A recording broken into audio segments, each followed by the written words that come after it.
ومولانا محمد والدی کے سلامات اللہم صلی علی محمد وعلی محمد وعجل فرج خوشنودی خالق دو عالم صلوات پڑھیں اللہم صلی علی محمد وعلی محمد ماشاءاللہ سے آپ سب مودت اہل البیت علیہم السلام کا حق ادا کرنے کے لیے آئیں، کیونکہ غم تو انسان کسی غیر کو بھی تکلیف میں دیکھے تو غمزدہ ہو جاتا ہے، پریشان ہو جاتا ہے، اس کے بارے میں کچھ بھی علم نہ ہو، کسی پہ ظلم ہو رہا ہو یا کسی کی ظلم کی داستان سنے تو انسان پریشان ہو جاتا ہے، حتیٰ کہ آنسو بھی آ جاتے ہیں۔ تو اگر ہم اہل البیت علیہ السلام کے غم میں روتے ہیں تو اصل محبت ہے کہ ان کی خوشی کے ساتھ خوشی کون مناتا ہے، یہ اصل معرفت ہے، کیونکہ خوش انسان اسی کی خوشی میں ہوگا جس کی دل میں محبت ہوگی اور جس کی معرفت ہوگی، جس کی پہچان ہوگی۔ اور یہ حق مودت ہے جو یہ قوم تشیع ادا کرنے کے لیے اس گھرانے کی خوشیوں کے ساتھ خوشیاں مناتے ہیں، کیونکہ ہمارے 8ویں سرکار امام علی رضا علیہ السلام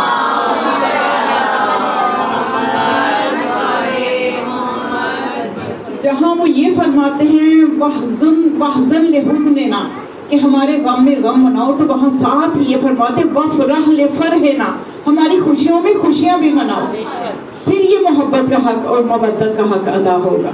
تو بس آج ہم اسی گھر کی خوشیاں منانے، وقت کے جو وارث ہیں ان کے فرزند کو سب سے پہلے ہم مبارک دیں گے کہ ان کے گھرانے کی خوشیاں ہیں، اس گھرانے کی خوشیاں ہیں کہ یہ وہ دن ہے کہ اہل البیت کے گھر میں بھی سب مسکرا رہے ہیں، بنی ہاشم مسکرا رہے ہیں کہ ایسی ہستی دنیا میں تشریف لائیں کہ جن کے بارے میں اگر میں ایک شاعر کی زبان سے بتاؤں کہ کون سی ہستی کی ولادت ہم منا رہے ہیں تو کیا فرماتے ہیں، ہوتا نہ حرم اور مدینہ زمین پر، ہوتا نہ حرم نہ مدینہ زمین پر، گر آمنہ کا چاند نہ آتا زمین پر، پیغام لائے بلبلِ صد راہ زمین پر، لو آ رہا ہے عرش کا دلہ زمین پر، جو حسن آسماں پہ تھا لاکھوں حجاب میں، جلوہ نما ہوا وہ سراپا زمین پر، اب کوئی بیٹی زندہ نہ دفنائی جائے گی، بھیجا ہے رب نے ان کو مسیحا، ان کا مسیحا زمین پر، جس کی مثال دونوں جہاں میں کہیں نہیں، ایسا کیا حسین نے سجدہ زمین پر۔ تو یہ بے مثال مثالیں کہ جن کی قیامت تک مثالیں پیش نہیں کی جا سکتی، وہ یہی گھرانہ ہے۔ صلوات پڑھیں مل کے خوشنودی میں خالق صلی علی محمد وعلی محمد وعجل فرج اعوذ باللہ من الشیطان اللعین الرجیم، بسم اللہ الرحمن الرحیم، الحمد للہ الذی نور قلوبنا بنور الایمان وبصر عیوننا بضوء العرفان، ثم الصلاة والسلام علی رسول الرحمن۔ اللہم صلی علی محمد وعلی محمد، ثم الصلاة والسلام علی قاضی دینہ ومنفذ احکامہ ومروج الایمان۔ اللہم صلی علی محمد وعلی محمد، ثم الصلاة والسلام علی باقی الائمة الذین هم امناء الرحمن، بالخصوص علی سیدنا و مولانا صاحب العصر والزمان۔ اللہم صلی علی محمد وعلی محمد وعجل فرج ولعنة الدائمة على أعدائهم أجمعين من يومنا هذا إلى يوم الدين۔ قال الله تعالى في كتابه المجيد وفرقانه الحميد وقوله الحق، بسم الله الرحمن الرحيم، لقد من اللہ علی المؤمنین اذ بعث فیہم رسولا من انفسہم یتلو علیہم آیاتہ ویزکیہم ویعلمہم الکتاب والحکمہ وإن كانوا من قبل لفی ضلال مبین. صلوات. اللہم صلی علی محمد وعلی محمد وعجل فرج. سورہ جمعہ کی آیت کی میں نے آپ کے سامنے تلاوت کی، جس میں خداوند متعال یہ فرما رہا ہے کہ اس نے مومنوں پر یہ احسان کیا ہے. توجہ فرمائیے گا، مسلمانوں پر نہیں، انسانوں پر نہیں، مومنوں پر یہ احسان کیا ہے. لقد من اللہ علی المؤمنین، مؤمنین پر یہ احسان کیا ہے کہ ان میں ایک رسول بھیجا ہے. اور یہ خدا کی سب سے بڑی نعمت کون ہے؟ سب سے بڑی نعمت کون سی ہے؟ ساری عمر آپ نے دیکھا کہ رسول اللہ نے جب سے علی ہاتھوں میں آئے، دنیا میں جب تشریف لائے، رسول خدا کی ہاتھوں میں علی جب آئے، اور اپنی زندگی کی آخری سانسوں تک رسول اللہ نے علی کے فضائل پڑھے. اور مولا کائنات نے کس انداز سے اپنے نبی کے فضائل پڑھے. مولا کائنات فرماتے ہیں کہ خدا کی سب سے بڑی نعمت جو اللہ نے اس مخلوق پہ بھیجی ہے وہ وجود مبارک محمد مصطفیٰ صلی اللہ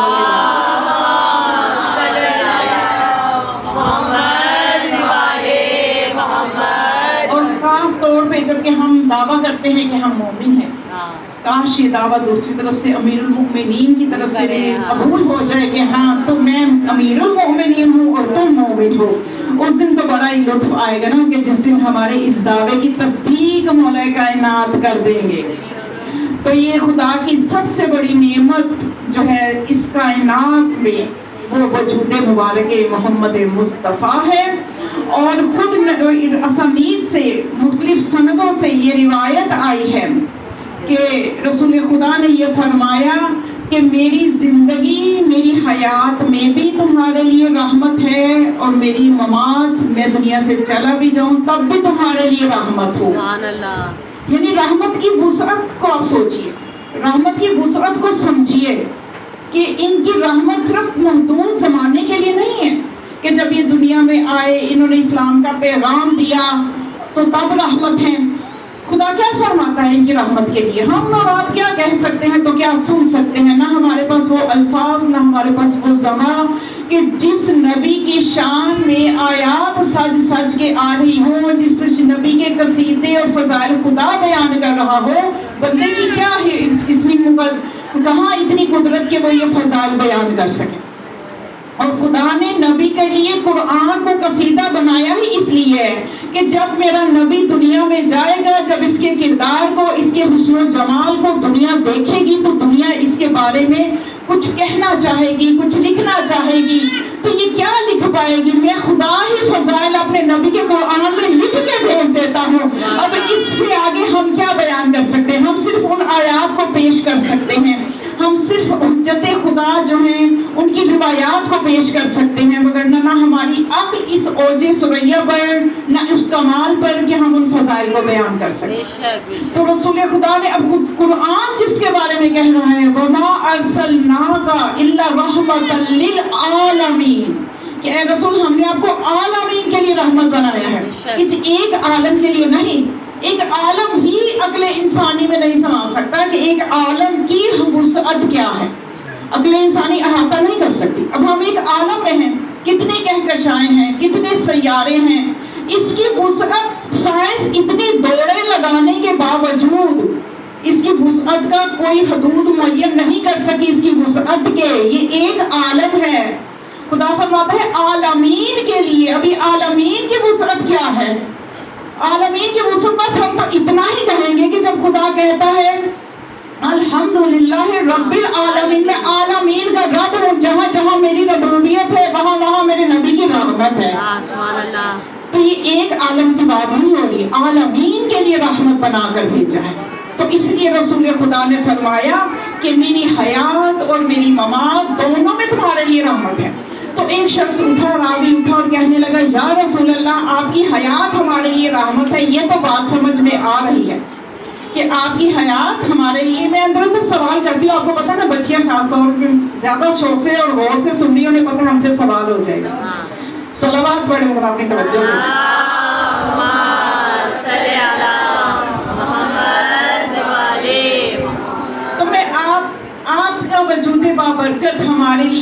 ہم اپنی حیات ہمارے لیے بابرکت ضرور ہے کہ وہ بات سمجھ میں آتی ہے کہ خدا فرماتا ہے ما کان اللہ لیعذبہم وانت فیہم، کہ خدا ان کو عذاب کر کے کیا کرے گا رسول جبکہ تم ان کے درمیان موجود ہو. تو جب تک وجود رسول، وجود نبی، وجود خاتم النبیین رہے گا اس وقت تک عذاب نہیں آ سکتا. لیکن یا رسول اللہ جب آپ نہیں ہوں گے تو آپ ہمارے لیے کیسے باعث رحمت ہیں، آپ سے ہم کیسے برکتیں حاصل کر سکتے ہیں.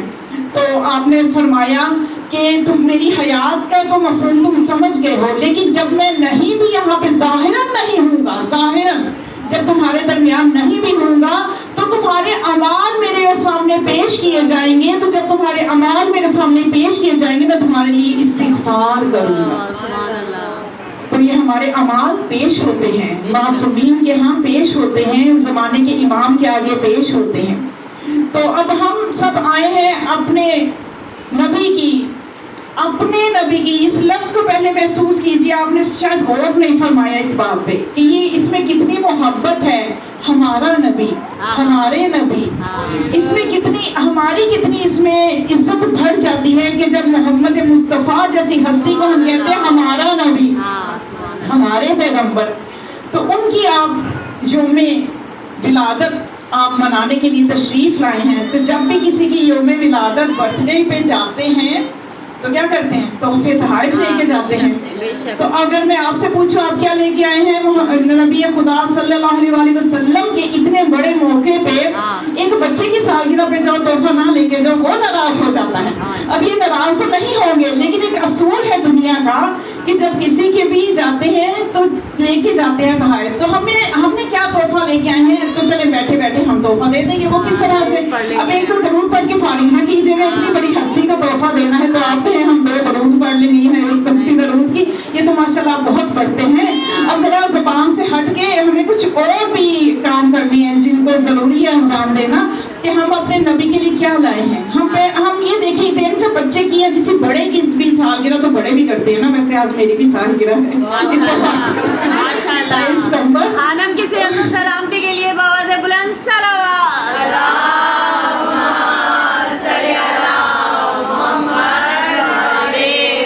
ہم اس کی پسند دیکھتے ہیں کہ اس کو کیا چیز پسند ہے وہ لے کے جاتے ہیں. اب ہم دیکھتے ہیں کہ ہمارے نبی ہم سے کیا چاہتے ہیں، وہ ہمیں کیسا دیکھنا چاہتے ہیں. یہ ان کے لیے بہت بڑا تحفہ ہو جائے گا. وہ ہمیں عالم دیکھنا چاہتے ہیں، وہ ہمیں با اخلاق دیکھنا چاہتے ہیں، وہ ہمیں خوددار دیکھنا چاہتے ہیں، وہ ہمیں اپنے ماں باپ کا تابعہ دار دیکھنا چاہتے ہیں، وہ ہمیں اللہ کا اطاعت گزار دیکھنا چاہتے ہیں، وہ ہمیں علی کی محبت پہ دیکھنا چاہتے ہیں، وہ ہمیں اپنے 12 حجتوں کی محبت پہ دیکھنا چاہتے ہیں، وہ ہمیں اس طرح سے دیکھنا چاہتے ہیں کہ ہم ان کی حجتوں سے، ان کے فرزندوں سے محبت بھی کریں اور ان کے دشمنوں پہ لعنت بھی بھیجیں. وہ یہ بھی چاہتے ہیں کہ ہم ان کے دشمنوں کو بھی پہچانیں اور ان پہ تبرہ بھی کریں، وہ تبرہ بھی کروانا چاہتے ہیں. تو ہم نے ویسا بننا ہے جیسا وہ چاہتے ہیں کہ ہم بنیں. کیوں؟ اس لیے کہ سب سے پہلے ہم نے دیکھنا ہے کہ ہم نے اپنے نبی کے لیے کیا لے کے آئے ہیں. ہم یہ لے کے آئے ہیں کہ آج ہم اس محفل سے، ہم اپنے نبی سے، اپنے رسول خدا سے، محبوب کبریا سے، نور خدا سے ہم آج یہ وعدہ کر کے اٹھیں گے. اور یہی بہت بڑا تحفہ ہو جائے گا کہ ہم ان کی یہ کہیں گے کہ یا رسول اللہ آپ عالمین کے لیے رحمت بن کے آئے، آپ خلق عظیم کے مالک، آپ کا اخلاق اتنا بلند کہ جبرائیل جیسا فرشتوں کا استاد بھی آپ کے اخلاق کو نہیں پہچان سکا. آپ کے اخلاق کی معرفت، ہم با اخلاق بننے کی کوشش کریں گے. ہم کوشش کریں گے کہ ہمارے اندر جو صبر ختم ہو گیا ہوا ہے، جو شاید ایک پرانی داستان لگتا ہے صبر. کبھی کوئی زمانہ ہوتا تھا کہ بڑوں میں صبر ہوتا تھا. اب بڑے اپنا صبر، بڑوں میں تو کیا ہی ہونا ہے، وہ بچوں پہ مزید اتنا جلالی ہو جاتے ہیں، جس پہ زور چلتے ہیں اس پہ اتنا زور چلاتے ہیں کہ اپنی خود ہم بھراس ساری نکال لیتے ہیں. اگلے کا کچھ بچا یا نہیں بچا یہ ہم سوچتے بھی نہیں ہیں. یعنی ہمارے اندر، میں سمیت اپنے بات کر رہی ہوں، یہ نہ کہیں کہ میں بڑی کوئی، میں اپنے آپ کو بات لا رہی ہوں. مجھے سب سے زیادہ ضرورت ہے کیونکہ میری مسئولیت بھی زیادہ ہی ہوگی کہ جب میں کہہ رہی تھی تو میرا خود کتنا عمل تھا. تو بہرحال ایک صبر ایک پرانی داستان بن کے رہ گیا ہے. تو ہم اپنے نبی کے اس پیغام کو نہیں سمجھے کہ وہ ہمیں با اخلاق دیکھنا چاہتے ہیں. آج پوری امت میں یہ مسئلہ بن گیا ہے. خاندان کیوں ٹوٹ رہے ہیں؟ صبر نہیں ہے، تحمل نہیں ہے، بردباری نہیں ہے. اور سوچیے کہ آج اگر ہم اتنا بڑا تحفہ اپنے نبی کو دیں گے، یا رسول اللہ، آج سے ہم پوری کوشش کریں گے کہ آپ کی سیرت سے ہم سبق کو سیکھیں اور اس کو اپنی زندگی میں لے کے آئیں، تاکہ جب آپ ہماری زندگی میں یہ تبدیلی دیکھیں کہ آج کے بعد سے ہم میں وہ تبدیلی آ گئی ہے، تو آپ ہم سے راضی ہو جائیں. کیونکہ دیکھیے ایک مرتبہ واقعات بہت زیادہ ہیں آپ کے اخلاق کے، اتنے واقعات ہیں کہ صرف مکتبہ تشیع نہیں، مکتبہ اہل سنت کی کتابوں میں بھی بے شمار واقعات موجود ہیں. کہ ایک شخص تھا، آپ مسجد میں صحابہ کے ساتھ تشریف فرما تھے، تو ایک شخص تھا وہ مسجد میں داخل ہوا اور اس نے نازیبا حرکت یہ کی کہ اس نے مسجد کے صحن میں، جو مسجد نبی کی حدود معین ہو چکی تھی، اس میں ایک طرف ہو کے اس نے نعوذ باللہ ایسی حرکت کی کہ اس نے وہاں پہ پیشاب کر دیا، نجس کر دیا مسجد کو. اب اگر ہمارے ماحول میں ہم کہیں امام بارگاہ میں یا مسجد میں بیٹھے ہوں، کوئی ایسی حرکت کو تھوک بھی دے، تو ہم اٹھ کے جا کے اس کو گریبان سے پکڑیں گے اور وہ اس کا حال کریں گے کہ ہمیں نہ تو اس عمل سے کوئی نتیجہ ملے گا، نہ اس کے اندر کوئی اثر پیدا ہوگا کہ وہ آئندہ اس حرکت سے باز آ جائے، کیونکہ وہ عقل کی اس گھاٹی میں جا چکا ہے کہ جس نے یہ حرکت کی ہے کہ وہ ایسے ہی تھوک دیتا ہے مسجد میں یا امام بارگاہ میں. یعنی اس کی عقل کتنی گھاٹیوں میں ہے، کس قدر وہ بے عقل اور جاہل ہے کہ اس نے یہ حرکت کی ہے. اس کو کس قسم کی ٹریٹمنٹ کی ضرورت ہے، ہم وہ ٹریٹمنٹ نہیں کرتے، جس کی وجہ سے ہمارے خاندانوں میں بھی مسائل ہوتے ہیں. اب آپ نے کیا کیا؟ آپ نے اپنے ایک صحابی سے کہا کہ جا کے پانی لے کے آیا، تو آپ نے خود اس نجاست کو دور کرنا شروع کیا. توجہ کر سکتے ہیں صحابہ کے درمیان نبی کا مقام کتنا ہے، مقام عظمت کتنا بلند ہے، اور نبی اور صحابہ دوڑے کہ ہمیں دے، ہم یہ کام کریں. آپ نے فرمایا نہیں، آپ خود. اس میں کیا بڑی حکمت تھی. یعنی سمجھیے کہ اسلام جو آج دنیا کو موقع مل رہا ہے نا کہنے کا کہ اسلام تلوار کے زور پہ، یہ جاہل ہیں، ان کو اپنی جہالت کا معطب کرنا چاہیے. انہوں نے اسلام کی تاریخ کو پڑھا ہی نہیں ہے، اسلام کے بانی کی سیرت ہی پڑھ لیں تو ان کو پتہ چل جائے کہ اسلام کیسے پھیلا ہے. آپ نے جب خود اس نجاست کو دور کرنا شروع کیا تو وہ جو شخص تھا جو کہ عرب کا جاہل ان پڑھ بدو تھا، وہ انتہائی شرمندہ ہوا، یہاں تک اس کی آنکھوں سے آنسو جاری ہو گئے اور وہ آپ کے قدموں میں گر گیا اور کہنے لگا کہ میں سمجھ گیا کہ آپ ہی سچے رسول ہیں، آپ ہی سچے رسول ہیں. کیونکہ ایسا اخلاق کسی عام بندے کا نہیں ہو سکتا. خدا کو پتہ ہے کہ اپنے رسالت کو کہاں رکھنا. تو اب یہ یعنی اس طرح سے اخلاق کے بے شمار واقعات ہیں. ایک مرتبہ رسول اللہ ایک جگہ سے گزر رہے تھے. ابھی میں 8 کلاس میں بچوں کو یہ واقعہ پڑھاتی. ٹیکسٹ کی کتابوں میں ہم اپنے بچوں کے امتحانات کی تیاری بھی کرواتے ہیں، یہ واقعات ان کو یاد بھی کرواتے ہیں. صرف ہم یاد کرواتے ہیں اور وہ یاد کرتے ہیں بس. اس کے آگے ہم نہیں دیکھتے کہ ہم نے ان کو اپنی اگلی زندگی کے لیے لکھے گئے ہیں. یا تاریخ اگر لکھی جاتی ہے تو صرف رٹے لگانے کے لیے، نمبر لینے کے لیے نہیں لکھی جاتی. اس سے اگر ایک واقعہ سے بھی ہم اثر لے لیں تو ہم بڑے کامیاب انسان ہو سکتے ہیں. تو اب یہ وہ واقعہ اس میں بتا رہی تھی کہ لکھا ہوا ہے کہ یعنی ایک دفعہ آپ گلی سے گزر رہے تھے تو ایک جاہل تھا، ایک بدو تھا.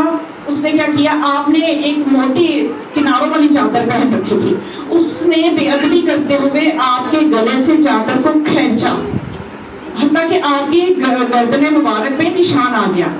اور صحابہ جو تھے وہ باہر وقت جیالے ساتھ جو ہوتے تھے تلوار نکالنے کو تیار ہوتے تھے. ویسے ان صحابہ کو کبھی ہلکی سی ضرورت بھی نہیں لگی، نہ آج تک ان کی تلواریں میدان میں نکلی نہ کسی کام آئی، لیکن جہاں سے ہتھا دیکھتے تھے وہاں سب سے پہلے تلوار نکالتے تھے. تو اب جو صحابہ تلواروں پہ ہاتھ گئے تو آپ نے انہیں منع کیا، بلکہ آپ اس کی اس حرکت پہ مسکرائے. اب ہم سب کو اپنی اپنی جگہ پہ جائزہ لینا ہے کہ ہمارے ساتھ کوئی حرکت کرے ہم پلٹ کے تھپڑ لگائیں گے. سوچئے ہم اس لیول پہ کھڑے ہیں اور آپ نے کیا کیا، آپ ہمیں کیا درس دے رہے ہیں، آپ مسکرائے. اور اس نے کیا کیا، اس نے چادر کو کھینچا اور انتہائی بد زبانی سے کہنے لگا اللہ نے جو تجھے اتنا کچھ دیا اس میں سے مجھے بھی کچھ دے، اس میں سے مجھے بھی کچھ عطا کر. اس لہجے میں اس نے کہا. تو آپ مسکرائے اور اس کو عطیات عطا کی، عطیات عطا کی. اور عطیات کو لے کے جب اس نے یہ دیکھا کہ میری یہ حرکت اور ان کا یہ اخلاق، تو کیوں نہ وہ قدموں میں گرتا. بے شک بے شک. تو لیکن آج ہم دیکھتے ہیں کہ آج ذرا ذرا سی بات ہے، اس وقت دنیا کا ماحول کیا بنا ہوا ہے. بات صرف یہ ہے کہ ہم نے قرآن کو، تعلیمات معصومین کو ہم نے سمجھا نہیں ہے. قرآن کو جب ہم پڑھتے ہیں تو کانوں میں انگلیاں، آنکھیں بند اور ہل ہل کے قرآن پڑھ رہے ہیں. یعنی ہدایت کے دو راستے ہیں نا، یا تو سن کے ہدایت آئے گی یا دیکھ کے ہدایت آئے گی. ہدایت کے دونوں راستے بند کر کے جو قرآن پڑھے گا اس کو ہدایت کہاں سے ملے گی؟ تو ہدایت یا تو آنکھوں سے آئے گی یا سن کے آئے گی. وہ راستے بند تو اتنا ہل کے آنکھیں بند کر کے قرآن پڑھنے کے بجائے آنکھیں کھول کے قرآن کی ایک آیت کیوں نہیں پڑھ لیتے؟ آنکھیں کھول کے قرآن کی ایک آیت پڑھ لو بجائے اس کے کہ کان اور آنکھیں بند کر کے پورا قرآن پڑھو. کوئی فائدہ نہیں ہے. اگر آنکھیں کھول کے ایک آیت پڑھ لیں گے وہ آپ کو کہاں سے کہاں لے جائے گی. کیونکہ دور نبوی میں جب قرآن نازل ہو رہا تھا، ابھی نزول چل رہا تھا، ابھی یہ نہیں کہ قرآن مکمل نازل ہو گیا تھا، 23 سال کے عرصے میں نازل ہوا. اور یہ لوگ پتہ نہیں 27 دنوں میں قرآن پورا ختم کر لیتے ہیں جو 23 سال کے عرصے میں نازل ہوئے، کھڑے ہو کے ہل کے جلدی سے تفسیروں سے پڑھ کے. تو ضرورت ہے کہ اس سے ہم پیغام لیں. تو اب یہ جو 23 سال کے عرصے میں نازل ہوا، اب ہوا یہ کہ ایک مرتبہ ایک شخص اتنا لمبا سفر طے کر کے نبی اکرم کی خدمت میں آیا اور آ کے کہنے لگا کہ یا رسول اللہ مجھے تعلیم دیجیے، مجھے تعلیم دیجیے. اب رسول اللہ کا یہ طریقہ تھا کہ کبھی مصروفیت زیادہ ہے یا کسی اور کام میں مشغول ہیں تو آپ نے چند صحابہ کو تیار کیا ہوا تھا، ان کے حوالے لوگوں کو کرتے تھے کہ آپ ان کو تعلیم دیں جنہوں نے قرآن کی جتنا جتنا نازل ہوتا تھا وہ ساتھ ساتھ حفظ کر رہے تھے تو ان کے حوالے کر دیتے تھے. اور عبداللہ ابن مسعود کے حوالے اس شخص کو کر دیا، اس جوان کو، ابھی نوجوان ہے، اس کو حوالے کیا کہ جائیں عبداللہ ابن مسعود آپ اس کو تعلیم دیں. اب وہ کچھ دنوں کے بعد رسول خدا کی ملاقات ہوئی اور وہ ابن مسعود سے پوچھا کہ آپ نے تعلیم دے دیا قرآن کس حد تک، اس کی تعلیم کہاں تک پہنچی؟ تو وہ کہنے لگا کہ یا رسول، فرمانے لگے کہ یا رسول اللہ جتنا میں نے حفظ کیا تھا وہ میں نے تعلیم دینا تھا، ابھی پہلے ہی دن اس کو میں نے ایک آیت پڑھائی، وَمَن يَعْمَلْ مِثْقَالَ ذَرَّةٍ خَيْرًا يَرَهُ وَمَن يَعْمَلْ مِثْقَالَ ذَرَّةٍ شَرًّا يَرَهُ. جو ذرہ برابر نیکی کرے گا اس کی بھی جزا پائے گا، جو ذرہ برابر برائی کرے گا وہ بھی بخشی نہیں جائے گی. کہتے جب میں نے یہ آیت پڑھائی اگلے دن وہ آیا، میں نے کہا چلو پچھلا سبق سناؤ اور آگے پڑھ لو. تو کہنے لگا کہ پچھلا تو سن لو لیکن آگے نہیں پڑھنا. میں نے کہا بھائی تم تو بڑے شوق سے آئے تھے، آگے کیوں نہیں پڑھ رہے؟ کہنے لگا اسی ایک آیت کو میں رات بھر سوچتا رہا ہوں، اگر میں اپنی زندگی پہ لاگو کر لوں تو میری کامیابی کے لیے کافی ہے. اور ہم قرآن ختم کر دیتے ہیں اور ہمیں سمجھ نہیں آتی ہم نے کیا کرنا. نعرہ تکبیر، نعرہ رسالت، نعرہ حیدری، حیدری، حیدری. اور حبیب خدا خاتم الانبیاء بابا دے بلند صلوات. اللہم صلی علی محمد وعلی. بس تھوڑا سا ایک نقطہ عرض کر کے آپ کی زحمتوں کو تمام کروں گی. ویسے زحمت تو نہیں کہنا چاہیے، پتہ نہیں آپ اتنی محبت سے آئے ہیں اور سننے کے لیے آئے اور میں نے زحمت کہہ دیا نا تو یہ غلط. ویسے خطابت میں یہ جملہ بول دیا جاتا ہے، مجھے پرسنلی بھی یہ جملہ پسند نہیں ہے تو یہ ٹھیک بات نہیں ہے اس کو زحمت کہنا. آپ اپنی اتنی چیزیں، اتنے کام چھوڑ کے اتنی مصروفیات محبت سے آ کے یہاں بیٹھی اور میں کہوں کہ آپ زحمت میں ہیں. تو بہرحال انشاءاللہ اس عبادت کو ہم ظاہر ہے کہ مختصراً بیان کر کے اس کو ہم ختم کریں گے. ایک نقطہ بس عرض کر دوں کہ اب ہم نے یہ دیکھنا ہے کہ جب آپ نے اتنا اخلاق کا مظاہرہ کیا لیکن آج ہم اسلام پہ اتنی انگلیاں اٹھائی جا رہی ہیں، کہا جا رہا ہے کہ یہ تلوار کے زور پہ پھیلا ہے اور اس میں سزائیں بڑی رکھی گئی ہیں، اس میں قصاص رکھا گیا ہے، بندے کے بدلے بندہ قتل کرو، دان کے بدلے دان، یہ ساری چیزیں. کیونکہ یہ سارے جو فسادات پھیلے اس لیے پھیلے ہیں کہ جب امت نے یہ کہا تھا کہ ہمارے لیے قرآن کافی ہے، اس وقت جب قرآن کی تعویلیں اور تفسیریں خود کرنا شروع کر دی. ابھی میں کچھ ایک دو دن پہلے کی بات ہے کہ میں کیا کہوں اس شخص کو اس کی جہالت کو، اس کو اپنی جہالت پہ ماتم کرنا چاہیے. یہ وہ ایک مفتی ہے مسلک اہل سنت کا، انتہائی دکھ ہوا اس کی عقل پہ کہ یہ عقل اس کو کہاں لے جائے گی؟ جہنم میں.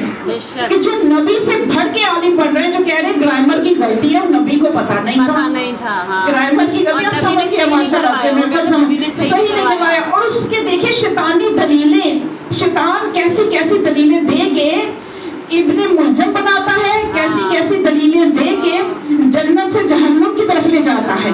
اور وہ دیکھیے وہ جو آیت الکرسی کی آیت کی میں نے کافی اسی منبر سے وضاحت بھی کی تھی کہ یہ شیطان ہے، طاغوت ہے جو لوگوں کو نور سے ظلمت کی طرف لے جاتا ہے. اور وہ شیطانی دلیل کو مفتی یہ دے رہا تھا کہ اس غلطی کو اس لیے ٹھیک اللہ نے نہیں کیا دنیا کو یہ بتانے کے لیے کہ اس قرآن کی حفاظت کا وعدہ ہم نے کیا ہے، تو ہم نے کیسی حفاظت کی ہے کہ جو غلطی ہے تو غلطی یہ شیطانی دلیل دیکھیے آپ. تو بہت زیادہ ہمیں اس زمانے میں بابصیرت ہونے کی ضرورت ہے, بہت زیادہ بصیرت رکھنے کی ضرورت ہے کہ کس کس طرح کے جال بنائے جا رہے ہیں, کیونکہ جب امام زمان علیہ السلام کا ظہور ہونا ہے.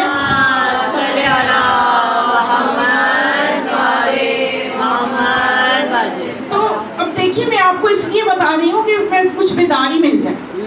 نعرے ماشاءاللہ سے کافی لگے, نعتیں بھی بڑھی گئی, میرا کام ہے تھوڑا سا بیدار کرنا, تھوڑا سا بیدار کر دوں.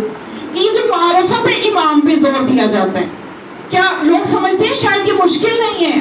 امام صلی اللہ علیہ وسلم آئیں گے, ہم پہچان لیں گے یہ ہمارے امام ہیں, ہم ان کے پیچھے چلے جائیں گے. یہ آسان نہیں ہے, بہت مشکل ہے. اس لیے معرفت کے لیے پوری زندگی وقف کرنی چاہیے اپنے امام کو پہچانے, اس لیے کہ جب امام علیہ السلام کا ظہور ہوگا اس وقت ایک ندا صبح کے وقت آئے گی, جبرائیل یہ ندا دے گا کہ تمہارے زمانے کا امام ظہور فرما چکا ہے اور اب تم سب اس کی مدد کے لیے نکلو. اور جب دوپہر کا وقت ہوگا, یہ جب سورج چڑھ جائے گا نا, اس وقت جو ندا آئے گی وہ جبرائیل کی ہوگی, جاء الحق وزهق الباطل, کہ تمہارے زمانے کا امام آ چکا ہے, حق آ چکا ہے, باطل جا چکا ہے. اس کے بعد ہمیں اس وقت دعائے ندبہ پڑھنے کی ضرورت ہے. کہا کہ اس وقت پڑھو, دیکھیں اوقات کی اہمیت ہے. ہم اگر رات کو دعائے ندبہ پڑھ لیں, اس میں کوئی ایسی چیز تو نہیں ہے, پڑھ سکتے ہیں نا, اس کا ترجمہ اگر آپ دیکھیں جب مرضی پڑھیں, نہیں تاکید کب ہے, پڑھ لیں گے ثواب مل جائے گا. لیکن وہ جو چیز چاہیے کہ بندے کے اندر ڈیولپ ہو جائے اس دعا کے بعد, وہ اس کے وقت پہ پڑھو جب معصوم نے فرمایا ہے. کیونکہ جو دعائے ندبہ یہ ہمیں امام زمان علیہ السلام کی توقیع کے ذریعے سے ملی ہے, اور آپ کے اس نائب کے ذریعے سے ملی ہے جس کی ہر بات اوتھینٹک ہے, محمد بن عثمان کے ذریعے سے ملی. تو اب اس وقت پڑھنے کی ضرورت ہے کہ جب دن چڑھ جائے, فجر کا وقت نکل جائے, سورج نکل آئے, تھوڑا سا سورج نکلے, سمجھ لیجئے 9-10 بجے کا وقت ہے. اچھا, اس کے بعد عصر کا جو وقت ہے وہ خطرناک وقت ہے. اس وقت کے لیے ہمیں تیار کیا جا رہا ہے کہ دعائے سماعت پڑھیں. دعائے سماعت کے اندر کے جملے آپ دیکھیے, وہ کس طرح کے جملے ہیں کہ اس میں کس طرح سے خدا کو واسطہ دیا گیا ہے کہ اے خدا ان چیزوں, ان ہستیوں کا واسطہ کہ جن کے لیے انبیاء کی مشکلات آسان ہوں. یعنی وہ اتنا مشکل وقت ہے, اور وہ دعائے یعنی وہ اس کو آخری ساعت میں پڑھنا ہے دعائے سماعت کو. ساعت کا کیا مطلب, یعنی اگر 6 بجے مغرب ہو رہی ہے تو 5 سے 6 کے درمیان اس دعا کو پڑھنا ہے, لازم پڑھنا ہے دعائے سماعت کو. اور یہ بھی امام زمان علیہ السلام سے ہی ہم تک پہنچی ہے اور اسی نائب کے ذریعے سے پہنچی ہے. تو اب ان دعاؤں کو پہنچانے کا مقصد یہ کہ ہم ایمان کی معرفت پیدا کریں, کیونکہ جو وہ وقت ہے نا جو میں نے بتایا عصر کا وقت, جب دعائے سماعت پڑھنی ہے, اس وقت بھی وہ آواز آئے گی جو فجر کے جو دعائے ندبہ کے وقت آئی تھی, وہ اس وقت بھی آئے گی, اور وہ بھی یہی الفاظ ہوں گے, اور اس میں بھی یہی لب و لہجہ ہوگا. آپ یہ نہ کہیں کہ وہ آواز ذرا مختلف ہوگی, ہم پہچان لیں گے بھائی وہ جبرائیل تھے تو یہ شیطان ہے. اب آج کل دیکھیے آپ, یہ جو کافی چیزیں اب تو میرا خیال ہے اب اس دور میں تو مشکل نہیں ہے, جو آرٹیفیشل انٹیلیجنس اس کے ذریعے کیا کچھ ہو رہا ہے, اور جی پی ٹی کے ذریعے کیا کیا کچھ آپ کر سکتے ہیں. یعنی آوازیں بھی جو ہیں ان کے اوپر بھی آپ دیکھیے, اس پہ بھی آپ ایک جیسی آوازیں یا کسی کی آواز میں بات کر لینا یا کسی کے لیے, تو یہ ساری چیزیں بھی, یہ جو روبوٹ بن رہے ہیں, بہت سی چیزیں ایسی بن چکی ہیں کہ کوئی بندہ کچھ بھی چاہے کر سکتا ہے. میں نے تو یہ دیکھا ہے کہ میں اپنے مائنڈ میں جو بھی ٹاپک سوچتی ہوں کہ مجھے اس بارے میں تھوڑا نالج چاہیے, اس کی ویڈیو میرے موبائل پہ آ جاتی ہے. اب بتائیے اس سے آگے ہم اور کہاں تک ہم نئے پہنچ چکے ہیں. ابھی جو سائبر اٹیک ہوئے, پیجر اٹیک ہوئے ہیں, سائبر پیجر اٹیک جو ہوئے ہیں, تو کیسی کیسی ٹیکنالوجی آ گئی ہے, ہم بالکل کھلونا بن چکے ہیں. ہمیں بہت زیادہ اس وقت سمجھنے کی ضرورت ہے کہ ہماری ذمہ داریاں کیا ہیں. ہم چند ایک چیز اور روش میں بہتے چلے جا رہے ہیں, زندگی کے شب و روز گزرتے چلے جا رہے ہیں, دن مہینے سال ہفتے ہفتے ہفتے مہینے بنتے, مہینے سال بنتے ہیں. لو جی وقت گزر رہا ہے, برف کی طرح پگھل رہے ہیں. ہم ابھی تک کیا کیا ہے, ہم نے کیا کیا, ہمیں کیا کرنا ہے, ہمیں اپنے اندر یہ بیداری لانی ہوگی. تو اب یہ جو وہ میں بتانا ہی چاہ رہی تھی کہ وہ جو آواز ہوگی وہ بھی جبرائیل جیسی آواز ہوگی, جاء الحق وزهق الباطل, تمہارا زمانے کا امام آ چکا ہے. اب لوگ اس کے پیچھے نہ دوڑ پڑے, کوئی فرق نہیں سمجھ میں آئے گا. ایسا زمانہ ہوگا کہ سمجھ نہیں آئے گی, لیکن جن کو سچی معرفت ہوگی وہ سمجھ لیں گے کہ کون سی آواز جبرائیل کی ہے, کون سی آواز شیطان کی ہے. اب شیطان یہ نہیں کہے گا کہ میں شیطان یہ اعلان کر رہا ہوں تمہارا امام آ گیا ظہور فرما لو. شیطان یہ نہیں کہے گا, شیطان یہی کہے گا کہ میں تمہارے زمانے کا امام ہوں, آج میں نے ظہور کر لیا ہے. اور سنے جو آواز ہے وہ بھی یہی کہہ رہی ہوگی کہ میں جبرائیل اعلان کر رہا ہوں یا میں تمہارے زمانے کا امام ہوں، ایک جیسی آوازیں ہوں گی. تو معرفت پہ اس لیے زور دیا گیا کہ اپنے امام کو سمجھو. اگر آپ کے لیے زحمت ہو تو تھوڑا سا میں معرفت کے حوالے سے مزید وضاحت کر دوں ضرور پڑھے ذرا اندازہ.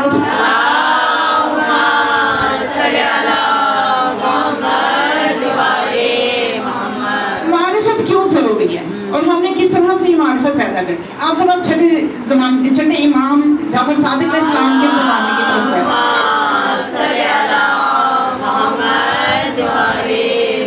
اتنا سخت زمانہ ہے معصومین علیہ السلام کا کہ جب امام جعفر صادق علیہ السلام کو زہر مل گئی تو منصور دیوانگی نے فوراً سے اپنے وزیر کو مدینے بھیجا کہ جاؤ فوراً دیکھو کہ جعفر کی جو وصیت نامہ جو اپنا جانشین مقرر کیا کس کو کیا اس کا بس سر قلم کر کے لے آؤ. اگلی بات ہی نہیں ہے. دیکھو جعفر کا جانشین کون ہے، کس کے نام وصیتیں کر کے گئے ہیں، کس کو اپنا جانشین مقرر کر کے گئے ہیں. تو امام کی حکمت عملی دیکھیے. جب وہ وزیر گیا اس نے جا کے دیکھا وصیت نامہ پڑھا تو امام علیہ السلام نے 5 لوگوں کو اپنا جانشین بنایا. سب سے پہلا منصور، اس کے بعد مدینے کا ولی، اس کے بعد حمیدہ خاتون جو ان کی زوجہ، اس کے بعد اپنا ان کا ایک بیٹا افتح جس نے امامت کا دعویٰ کیا، اور اس کے بعد امام موسیٰ کاظم. اچھا یہ 5 جانشین نکلے. اس نے فوراً منصور کو خط لکھا تیز رفتار گھوڑے پہ، بتاؤ اب سر کس کا پہلے قدم کرنا ہے؟ سب سے پہلے تو منصور ہی ہے. امام کی حکمت عملی. اچھا ابھی ابو حمزہ سنبھالی گئے ہیں زیارات پہ. میں معرفت سمجھانے میں سارا کچھ وائنڈ اپ کر رہی ہوں ادھر سے. مولا علی علیہ السلام کے حرم میں ابو حمزہ سنبھالی پہنچے. وہاں پہ امام علیہ السلام کے محب موجود تھے پہلے سے. تو وہ جو محب تھے، وہ جو موجود تھے وہاں پہ، انہوں نے مدینے کے احوال پوچھے کہ بتائیے یہ ابو حمزہ سمالی سے روایات، بہت سی روایات آئی ہیں اور ان کی روایات کو اہل سنت بھی مانتے ہیں، مستند روایات ہیں. ان کے پاس جب مدینے کا ایک شخص آیا تو اس سے ابو حمزہ سمالی نے پوچھا مدینے کے کیا احوال ہیں. اس نے کہا کہ امام جعفر جو ہے ہمارے آپ کے مولا و آقا ہیں، ان کو زہر مل چکی ہے اور وہ شہید ہو چکے ہیں. اب انہوں نے جب یہ سنا غش کر، امام کتنی بڑی نعمت ہے، کتنا بڑا سایہ ہے، روحانی باپ کا سایہ کیسا گھنا سایہ ہے. اب یہ تو چیخ ماری بے ہوش ہو. جب ہوش میں آئے تو اس سے کہنے لگے بتاؤ آگے امام کون ہے، آگے امامت کس کے پاس گئی، نائب کون ہے. تو وہ کہنے اب اس کی معرفت کمزور تھی. کہنے لگا کنفیوز کر گئے ہیں ہمارے امام، ہمیں کنفیوز کر گئے. آگے 5 لوگوں کے نام وصیت ہے، پتہ نہیں میں سب کون کس کے سپرد امامت کی ہے، کون ہے نائب. کہنے لگے ذرا ان 5 کے نام بتاؤ. اب حمزہ سمالی کی معرفت دیکھیے. کہنے لگے ذرا ان 5 کے نام بتاؤ. انہوں نے کہا پہلا تو منصور ہے، دوسرا مدینے کا گورنر ہے، تیسرا جو ہے وہ حمیدہ خاتون ہے، اور چوتھا جو ہے افتح ہے، اور 5ویں جو ہے وہ موسیٰ کاظم ہے. تو کہنے لگے کہ بس امام کا پتہ چل گیا. وہ کنفیوز، پورا مدینہ کنفیوز، اور منصور دیوانگی کنفیوز، اور یہ شخص ابو حمزہ سمالی کہتے ہیں بس امام کا تو بتا گئے، وہ اپنے نائب کا تو بتا گئے. یہ ہوتی ہے معرفت. کہنے لگے ہمیں پتہ نہیں چلا، آپ کو کیسے پتہ چلا؟ کہتے امامت کی شرائط پتہ ہے کہ جو امامت کی شرط یہ ہے کہ جو امام ہوگا وہ عادل ہوگا. منصور عادل نہیں ہے، یہ امام نہیں ہو سکتا. مدینے کا گورنر عادل نہیں ہے، یہ بھی امام نہیں ہو سکتا. اور امام کے لیے شرط ہے کہ عورت نہ ہو، یہ بھی امام نہیں ہو سکتی. اور امام کے لیے شرط ہے اس کے جسم میں کوئی عیب نہ ہو. اور ابتحا جو ہے یہ ان کی ایک آنکھ خراب تھی کہ امام کے بیٹے کے جسم میں عیب تھا، یہ بھی امام ہے. تو بس ہمارے امام موسیٰ کاظم علیہ السلام ہے. سبحان اللہ. تو یہ چیز ہے معرفت کہ دشمن اور شیطان کی پوری کوشش ہوگی امام سے تعلق توڑا جائے. ہماری کوشش ہونی چاہیے امام سے تعلق جوڑا جائے، اور وہ معرفت کے بغیر ممکن نہیں ہے. تو بس آج کی اس پاکیزہ محفل میں ہم اپنے محمد مصطفیٰ، اپنے آقا مولا، اپنے سید و سردار، خدا کے بعد زمین پر اس کی بہترین مخلوق، اس کے بہترین اس کی خلقت، اس سے ہم آج یہی کہیں گے کہ یا رسول اللہ ہمیں اپنے 12 اماموں کی حقیقی اور سچی معرفت عطا فرمائے. ہم اسی سچی معرفت کے ساتھ دنیا سے جائیں اور ہمیں صحیح معنوں میں اپنے زمانے کے امام کی معرفت نصیب ہو. ہمارے امام کو ہم پہ راضی کر دیں. ہماری تمام محفلیں، ہماری تمام مجلسیں، ہماری تمام کوششیں،